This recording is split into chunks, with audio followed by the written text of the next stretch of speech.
Nuestro columnista especializado frente a la pandemia de lo que ocurre en el país es Gabriel Ventura. Gaby, querido, bienvenido, buenas noches. ¿Qué tal, Héctor? Buenas noches para vos, el saludo para todos allí en el estudio en este viernes y quienes nos están sintonizando, claro. Bien, ¿Cómo va decíamos, todo? así que tenemos información del país y comenzamos a repasarla cuando quieras. Bien, ¿te acuerdas que el miércoles pasado, Héctor, hablábamos que este iba a ser un fin de semana bastante especial? Porque es el primer fin de semana con varias provincias argentinas con turismo interno. Y particularmente empiezan a llegar los primeros números. ¿Qué estuvo ocurriendo en estas horas de este primer fin de semana largo donde algunas provincias argentinas pueden tener turismo? Y en este caso vamos a ir repasando algunas de esas provincias, pero antes quería mostrarte un mapa de cómo está hoy la Argentina. Y lo tenemos para ver, compartir en pantalla, y allí lo vemos de cómo está el país. Esos puntos, esos círculos que usted ve en pantalla tienen que ver con cada uno de los sectores en un promedio que se hace de diferentes variables para marcar la población y el promedio que está en relación infectada a coronavirus. Por eso vemos que hay provincias que tienen puntos más grandes y vemos que hay provincias que tienen puntos más chicos. Si nosotros vemos Gran Buenos Aires o lo que es Capital Federal, vemos que la dimensión del porcentaje de habitantes es muchísimo mayor, pero si vemos otras provincias como la nuestra, como Córdoba, como lo que ocurre en Mendoza, como lo que ocurre, por ejemplo, en Catamarca, que si bien ha tenido sus primeros casos hace algunos días, los puntitos son mucho más chicos. Podemos ver unos puntos que en este promedio, en este cruzamiento de datos que iguala provincias, se pueden notar en Chaco, por ejemplo, como mayor provincia afectada fuera de AMBA y de Capital Federal. Y de Chaco vamos a hablar, tenemos el mapa de Chaco para entender particularmente dónde están los principales focos de contagio. Una provincia de Chaco que también ha tenido novedades en la jornada del día de hoy en torno al turismo interno. Ya les voy a estar contando algo sobre eso. Allí lo pueden ver, Resistencia Chaco, uno de los lugares, San Fernando, ¿no? San Fernando, que es el departamento donde mayor hay lugares y afectados, ¿no?, por el coronavirus. Sí. Los diferentes puntos marcan otros espacios de la provincia donde hay pequeños brotes, pero la gran dimensión, si hacemos un promedio entre la cantidad de gente infectada y la cantidad de habitantes, se encuentra en esos lugares. Y con estos mapas como puntos de partida, Héctor, ahora sí vamos a recorrer las provincias argentinas y nos vamos a ubicar en lo que ocurre en la provincia de Mendoza. En Mendoza, una de las provincias que habilitó el turismo interno para este fin de semana, Héctor, que tuvo, entre otras cuestiones, algo llamativo. Decíamos el miércoles pasado, San Rafael, la gente no va a poder venir a San Rafael porque en ese lugar el intendente no permitiría el turismo, pero sí otras ciudades que no tenían reservas hasta las últimas horas, cuando se notó que muchos lugares de nieve, muchos lugares cercanos a la cordillera, están atravesando el mayor invierno nevado. Es el invierno más nevado en los últimos años y paradójicamente es el invierno que no puede recibir visitantes del exterior. Realmente paradójica. Bien lo enmarcás así, Gaby, paradójicamente, qué cosa, qué increíble, ¿eh? Que se esté dando, digo, casualidad, causalidad, qué sé yo, cada uno lo interpretará como quiera. Sí, los que no están muy contentos son los empresarios del sector, ¿no? Sí, claro, no, pero no, entienden la situación. Por favor. Pero han tenido años que en el comienzo de temporada, años anteriores, nos retrotraemos al 2018, 2017, inclusive el año pasado, donde arrancó tarde la temporada porque no había nieve suficiente. Y sin embargo ahora, fíjate cómo arrancó con todo y lo que no hay es gente. Y no hay gente. Y particularmente los precios, Héctor, por lo que pudimos leer en páginas del sector y del lugar, se fueron adaptando en esta cuarentena. Hay cabañas que quizás se conseguían en otras temporadas mucho más caras porque había mayor turismo del exterior y había un dinero y un flujo de dinero que llegaba de otras partes del planeta y que en esta temporada se consiguen a un precio más económico. Y hizo de eso que algunos mendocinos puedan viajar a pasar este fin de semana largo a algunos lugares. Pero particularmente la provincia que ha tenido una gran sorpresa en torno al turismo interno es la que la habilitó hace 10 días, que es San Juan, que decíamos nosotros, se habilitó desde el 1 de julio. Bueno, la provincia de San Juan tiene turismo interno y ha habilitado este turismo y ha llegado al 87,5% de ocupación este fin de semana. ¿El propio sanjuanino movilizó y ha llenado los lugares turísticos?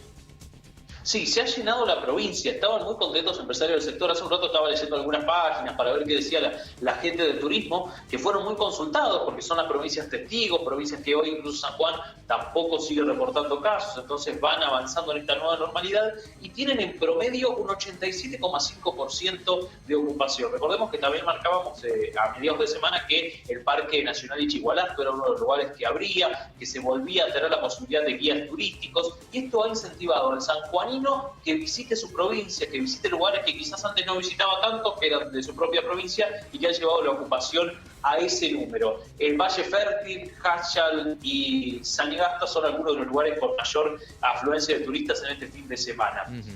Y un caso particular, Héctor, que me parece importante, recién veíamos cómo está Chaco. Bueno, hoy el gobierno de Chaco empezó a trabajar en habilitar el turismo interno en Chaco. Uno dice, en Córdoba no tenemos turismo interno, no tenemos turismo en nuestra provincia, pero sí van a habilitar el turismo interno en Chaco, en una provincia que está muy complicada en algunos sectores, que tiene alguna parte muy pequeña en dispo, en distanciamiento social preventivo y obligatorio, y sí una parte más grande que hace a la capital y a las zonas cercanas a la capital en ASCO. Particularmente lo que ocurre y lo que se está trabajando en torno al turismo interno en Chaco es la presentación de algunos lugares, de algunos sectores que dicen, bueno, pueden moverse, podemos hacer turismo sin pasar por rutas que crucen por Resistencia.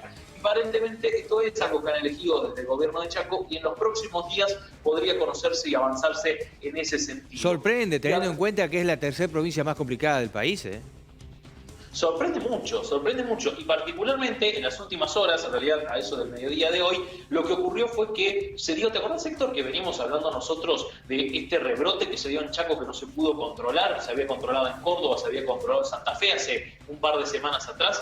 Bueno, la justicia imputó en el día de hoy a 2 personas que son quienes iniciaron ese rebrote en Chaco, el paciente 0 y el paciente 1, que es una mujer, que es una pediatra, que había estado en Europa, que vino en Europa ya con plena cuarentena aquí, y su hija, y no hicieron el cuidado pertinente de la cuarentena, y se cree que han iniciado los contagios. Se ha hecho el estudio de dónde habían iniciado el caso y han recibido una imputación de la justicia en horas del mediodía de hoy. Chaco vive estas 2 realidades, muy complicado, con los aumentos de casos, pero particularmente también con esto que ocurre y con esta posibilidad de ir hacia el turismo interno en la provincia de Chaco. Y hablando del NEA y de Chaco particularmente, una de las provincias que también había habilitado el turismo esta semana era Santiago del Estero. Ajá. Y dado esta situación de que Chaco empieza a moverse y empieza a buscar tener también turismo interno, hoy las autoridades de Santiago del Estero fueron claras y le dieron la orden a los controles fronterizos de que cualquier persona que cruce de Chaco tiene que venir con un certificado de hisopado. No es que le van a hacer el hisopado a Santiago del Estero. Si alguien viene de Chaco o cruza por Chaco o ha pasado en los últimos días por Chaco para entrar a Santiago del Estero, tiene que tener un certificado de hisopado. Tiene que venir con un certificado que se haya hecho de hisopado y que el hisopado, claro está, ¿no?, le haya dado negativo. Es algo que intentan desde Santiago del Estero frenar. No descartan que se pueda extender hacia otras provincias, digo, hacia Tucumán o hacia otras provincias que limiten con Santiago del Estero. Y esto ha molestado, al menos hasta donde hemos podido acceder, a algunas autoridades, y ha habido algunos cruces incluso en el día de hoy, porque sienten que es alguna forma de discriminación, si me permiten el término, de no permitir entrar como a otros trabajadores esenciales, porque solo pueden pasar trabajadores esenciales sin hisopado. Bueno, la realidad es que se va dando esto entre las provincias. Hace algunas semanas decíamos... Sí, la discusión es si el hisopado lo hacen en una provincia o lo hacen en otra. Hisopados se hacen, y ya le voy a pedir a nuestro director también algún insert con respecto al trabajo que hemos mostrado en algún momento que se hace en Villa María, con respecto al cruce en autopista, en donde se hacen análisis de sangre, que se espera 1 hora y media, 2 horas, luego se hacen hisopados, y no estamos hablando de camioneros, estamos hablando de gente que inclusive está de paso por Villa María, y entiendo que no tiene que molestarnos, no hay que tomarlo como una discriminación, ni mucho menos, no tiene que molestarnos, son controles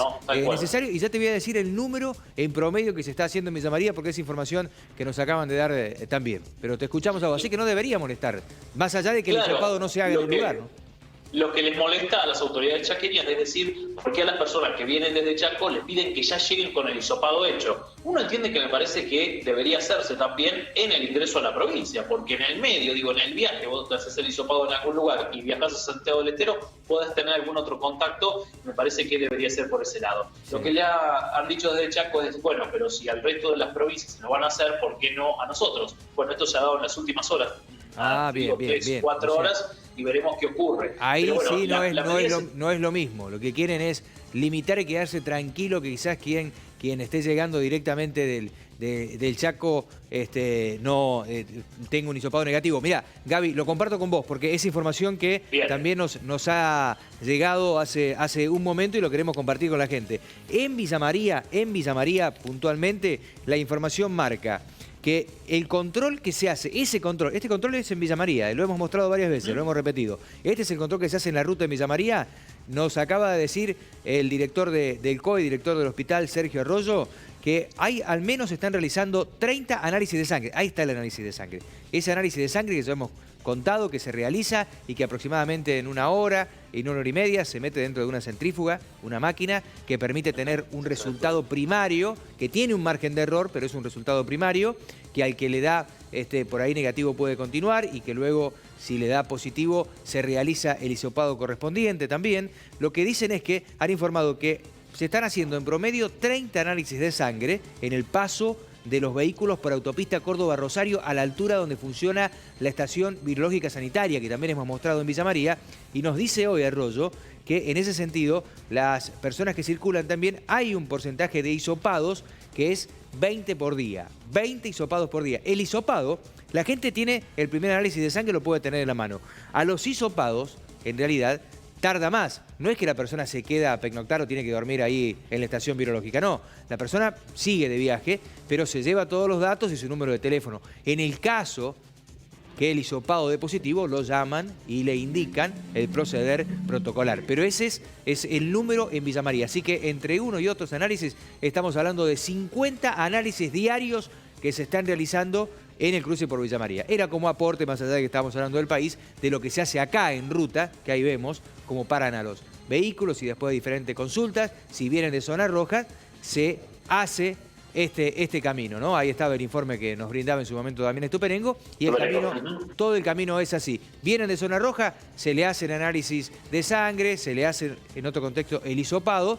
En el análisis de sangre tienen la muestra directa, pero en realidad el hisopado es lo que es más fehaciente porque tiene menos margen de error, y en el caso de hacerse hisopado, a la gente luego se los llama y se les da la información correspondiente. Te ocupé parte de tu bloque. No, pero está bien, porque forma parte, Héctor, digo, de esta nueva normalidad a la que nos vamos adaptando. Quienes estamos en distanciamiento social preventivo y obligatorio, tenemos que adaptarnos a cumplir ciertas normas, y más cuando empecemos a circular incluso interprovincialmente. Digo, cuando empecemos a pasar de una provincia a la otra, también vamos a tener que adaptarnos. Si hay leyes nacionales que se cruzan con leyes provinciales y que tendrán que adaptarse. Algo que tiene que ver también con esta medida de Santiago del Estero y Chaco es que los vehículos que ingresen van a recibir una higiene casi profunda. Va a haber también algunos estudios y planean que estén algunas horas estacionados en esa frontera, a diferencia de lo que decías vos acá, que se puede continuar y que no tienen límites, y los vehículos solo se van a mover a las 12 y a las 17 horas. Esto se va a poner en prueba desde la semana que viene. Es una idea, es algo que se quiere probar desde el gobierno de Santiago del Estero, y es buscar una relación en torno a una provincia que está complicada como Chaco y una que no está complicada, al menos por ahora, como es Santiago del Estero. Bien. Como siempre lo decimos, Héctor, más allá de si estamos en ASPO, si estamos en DISPO, hay que seguir cuidándonos, hay que seguir teniendo los cuidados pertinentes, y si nos vamos a mover por el país, mucho más. Bien, Gaby, te saludo. Conjuntamente con algunos de nuestros compañeros van a tener una semanita de descanso después de muchos días de trabajo que hemos tenido. Nosotros sin cuarentena mediante prácticamente, porque tenemos que venir todos los días, radio y tele, pero bueno, te toca una semanita de descanso, así que aprovechala y pasala bien. Muchas gracias, Héctor. Una semanita y después estamos de vuelta para que otros puedan descansar. Seguro, bárbaro. Un abrazo. Hasta luego, Gaby.